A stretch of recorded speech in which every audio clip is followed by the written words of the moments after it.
Welcome back to the Power in Your Voice podcast.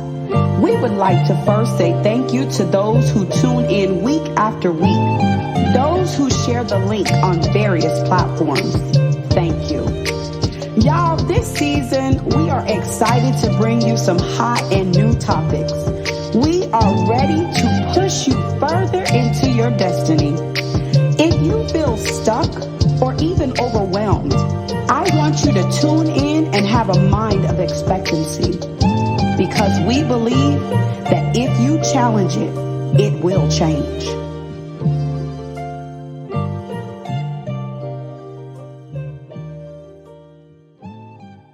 Welcome back to the Power in Your Voice. I am so glad that you're here again with us today. Our topic still is the same. Your story doesn't have to end here. And you know what? With it not ending there, I know you want to know how you can deal with it. Last week, we talked about Noah. We talked about the Israelites. We talked about Peter. And y'all, we had some great men's and women's of God, Gillian. We had some great people that we talked about. So guess what? Whatever we talk to you about, we have experienced this somewhere in our life. My daughter, Ebony, on. So with that being said, Ebony, we were talking about Ruth and Naomi a little bit. Let's talk about them so we can help our listeners, help them to understand that their life and their story doesn't have to end the way that they're in. All right. Hello, everybody. Y'all, I am excited. I know my focus has been on Ruth and Naomi. And as we've all heard the story, but my focus today is more on Naomi. Mm-hmm. As we read through the Bible, we know that Naomi left her town rich. She was married. She didn't have kids. Yep. And now she returns as a widow and she's now poor. So can you imagine leaving one state, going in totally good, but coming back as if God has left you? So I want to focus on Naomi, because one of the things that stood out to me with Naomi was, even when she didn't find hope in herself, Ruth was there to find good in her. That's Ruth right. Saw more than what Naomi saw. So you got to be watchful of who's on your team, who's on your squad, because even when you don't see your greatness, somebody there should be able to say, I see more than what you see. So I'm going to go along with you.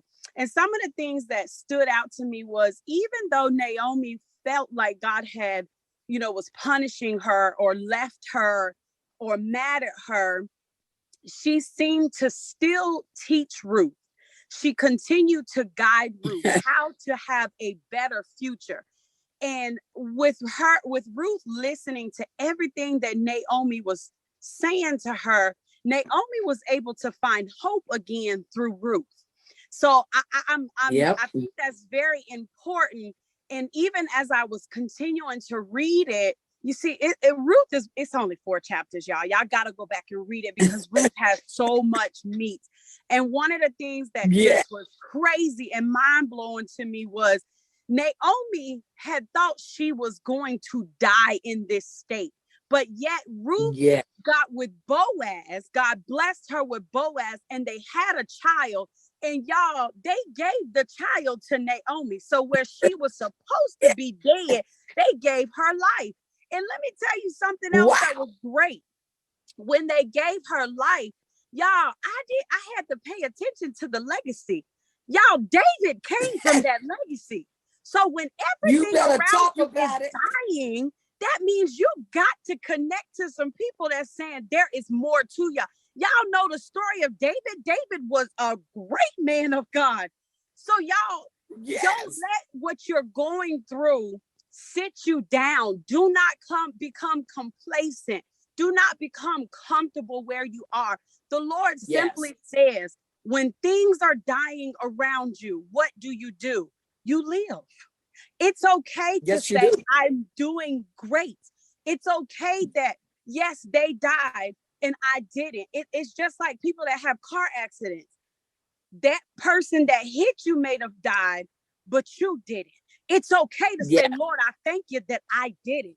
It's okay that Yes. your brothers and your sisters are struggling and you're doing well. It's okay to say, Lord, I thank you that it's not me. It's okay, because there It's is life in the midst of the storm and even after the storm.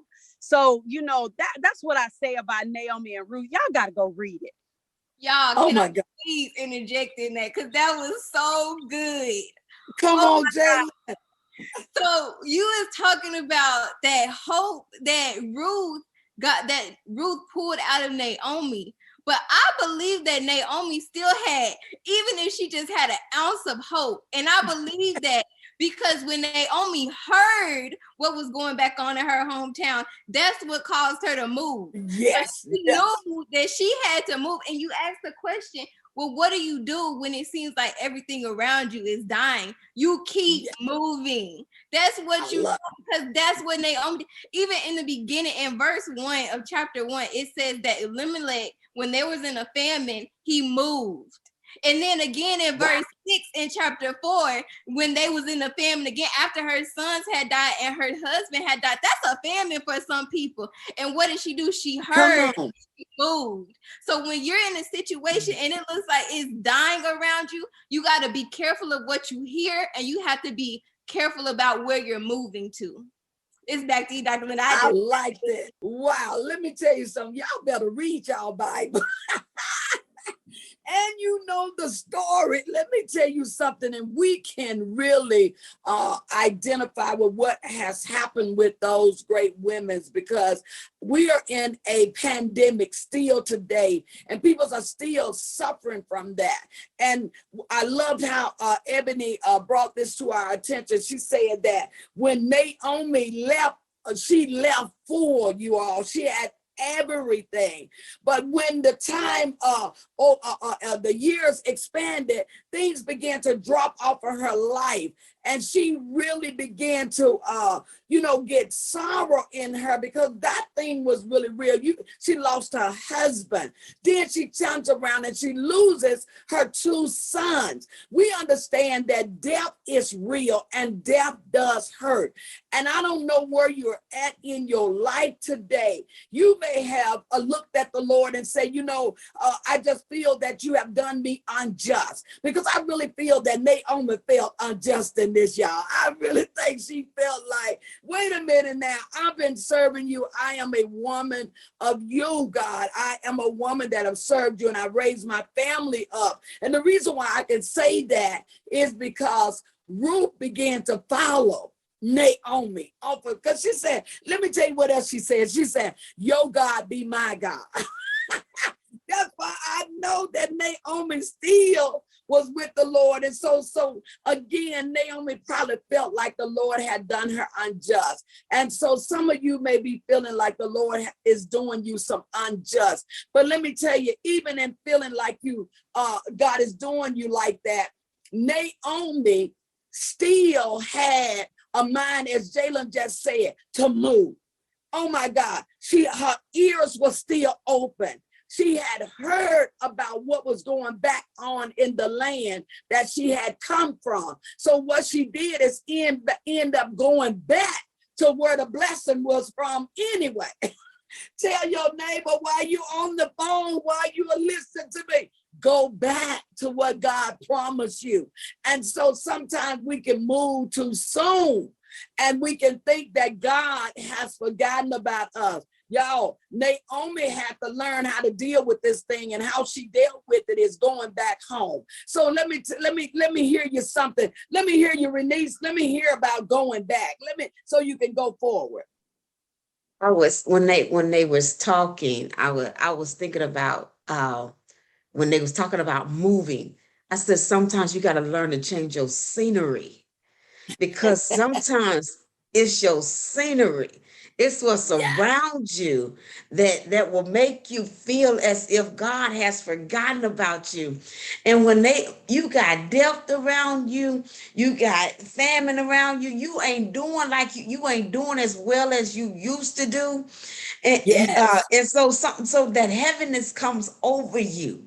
But like they had spoke about, Ebony and Jalen had spoke about, when she heard what God was doing, she Woo. got up and she changed her scenery. My God. And even when she got there, she got there and she said, y'all call me bitter. So you might be there.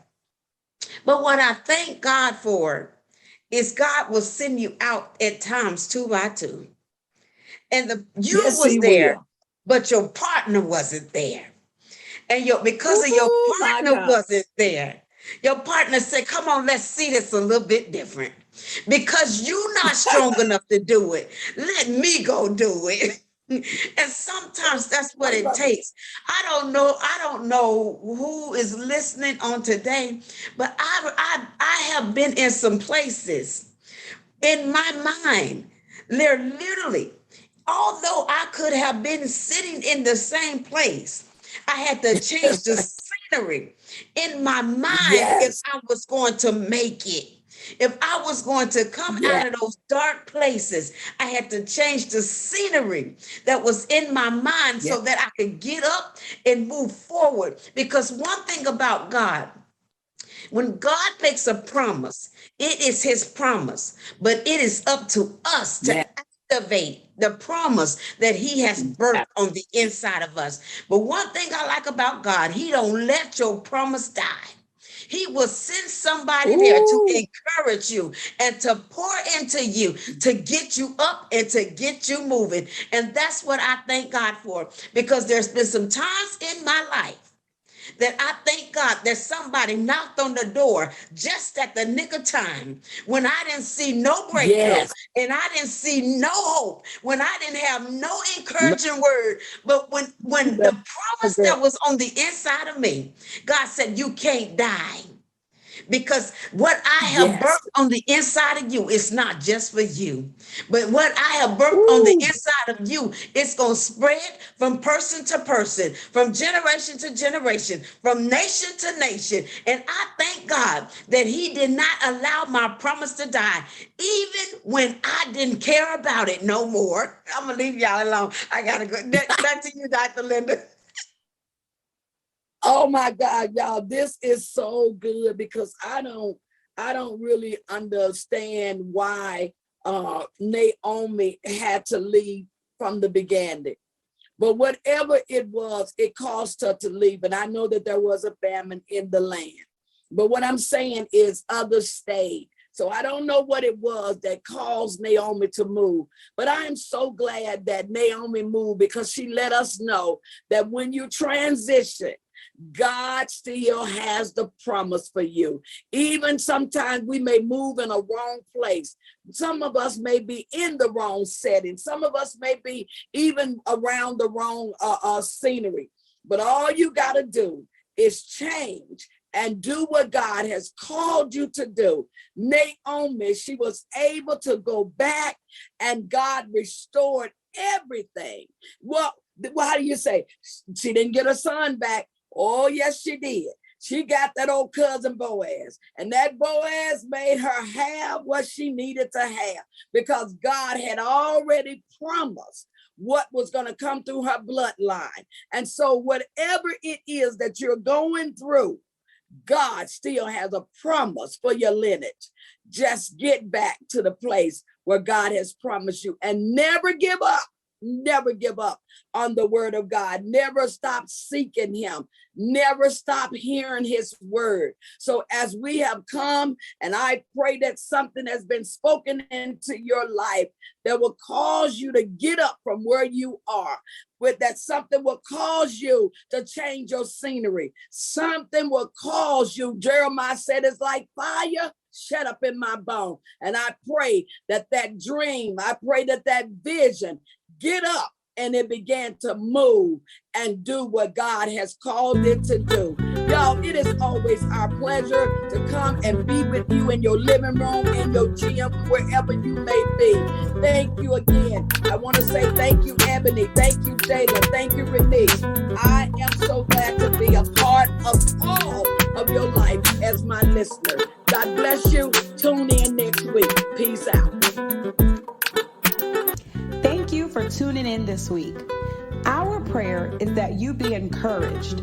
Know that life can be hard at times, sometimes even unbearable. But know, when we are weak, God is strong. Let's take off the world's expectation of us and ask God, what do you expect of me? We ask that you like, comment, and subscribe. Have a blessed week and see you next week.